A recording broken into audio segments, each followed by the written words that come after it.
on Friday.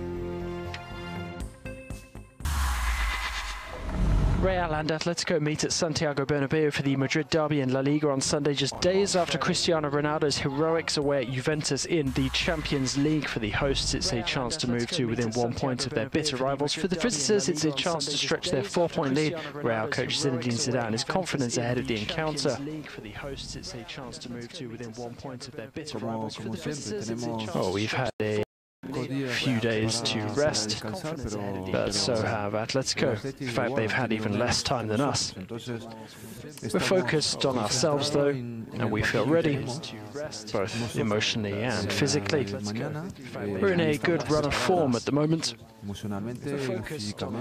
and to be honest, we just want to keep this run going for as long as possible. It's a good situation to be in right now, and we want to continue that way.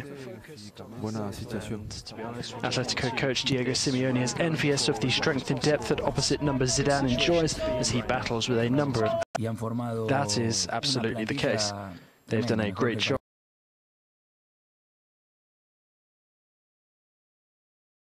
City and Barcelona, so that is strength as a team.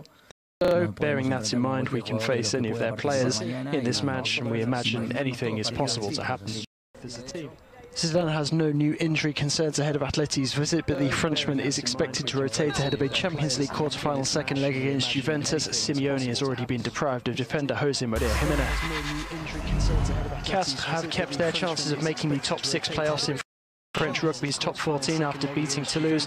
New Zealand lock Alex Toulou scored a try, while South African-born scrum half Rory Kokot kicked a long-range penalty as Castres scored 20 unanswered points to run out 28-23 winners. Early, Gaël Ficou and Johan Huget tries looked set to propel Toulouse to second until Castres' stirring second-half comeback. No bonus point hinders Toulouse as they look to end the regular season in the top 2. Pierre-Hugues Herbert and Nicolas Mahut beat Fabio Fognini and Simone Bolelli in straight sets in the all-important doubles to give France a crucial 2-1 lead in their Davis Cup World Group quarter-final clash with Italy and Genoa. The French pair won 6-4, 6-3, 6-1 in just an hour and 54 minutes to ease the pressure on Lucas Pouille ahead of his big fourth rubber clash with Fognini on Sunday. Elsewhere, the USA are 2-0 up against Belgium after Sam Querrey beat Ruben Belmans to add to John Isner's opening win. Ryan Harrison and Jack Sock will meet Sander Gilles and Johan Vliegen in the doubles third rubber. Germany leads Spain 2-1, and Kazakhstan trail Croatia by the same score. Sebastian Vettel will lead an all-Ferrari front row at the Bahrain Grand Prix, but Lewis Hamilton will start 9th after a grid penalty. Hamilton finished 4th behind Vettel, Kimi Räikkönen and Valtteri Bottas, but dropped 5 places for an unauthorised gearbox change. Toro Rosso's Pierre Gasly was impressive, finishing 6th behind Red Bull's Daniel Ricciardo. Enric Mas won the 6th and final stage of the Tour of the Basque Country, but Primož Roglič is the overall victor. The final stage was 122.2 kilometers from Eibar to Arrate, featuring multiple climbs. Race leader Roglič of Lotto NL Jumbo was involved in a massive crash early on, and Quick Step Floors tried to capitalise. The Slovenian worked hard to rejoin the peloton a few kilometers later. Mas of Quick Step Floors escaped from the peloton with some others. Roglič resisted attacks from the favourites group, while Mas stayed out in front along with Gregor Mühlberger of Bora Hansgrohe. Mas dropped his companion with 5 kilometers to go, and the favourites group broke apart in a challenging climb. Mas kept going.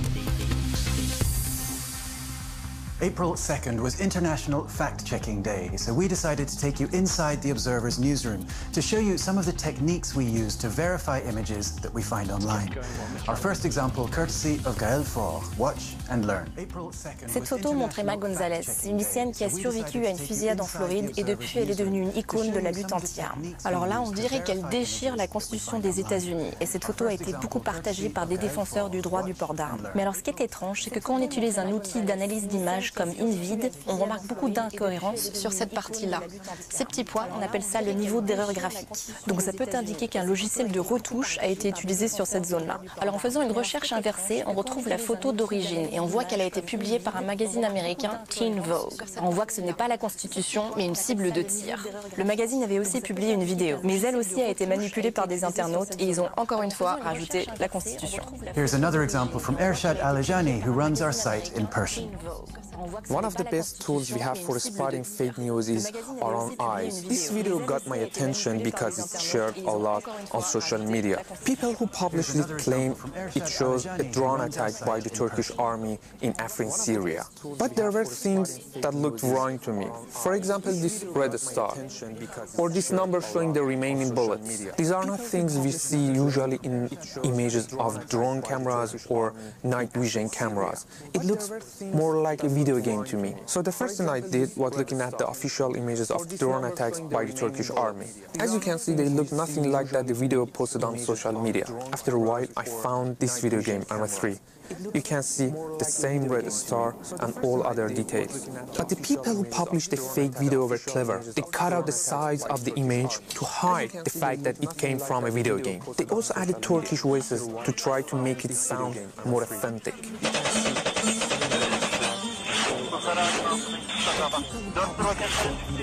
To learn more about how you can spot fake images online, check out the verification guide on our site. Salut à tous les observateurs de France 24. Je suis André Bélébier-Loumou. On a décidé de faire une course de chameaux en rabat pour rendre hommage aux flux migratoires de toute la Terre et de tous les êtres humains. Venez nous rejoindre. André Bélébier-Loumou is a personal trainer who's decided to run 3,000 kilometers in honor of the world's migrants. Among them, his father, who left Cameroon in Central Africa 40 years ago on foot, determined to find a better life in Europe. André is calling his run the Migrant Run, and he wants people to join in. We want a maximum number of people running with us. People can run for a few kilometers or for 100. We set off from Cherbourg and then we'll go through the Gironde as far as Bordeaux, then to Perpignan.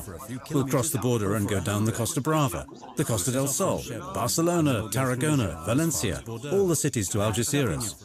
There we'll take the boat to the other side, to Tangiers in Morocco, then to Rabat, all the cities on the Atlantic coast. The Migrant Run is for all generations, for people to learn about each other. We all have our own lives, different lives, but we can move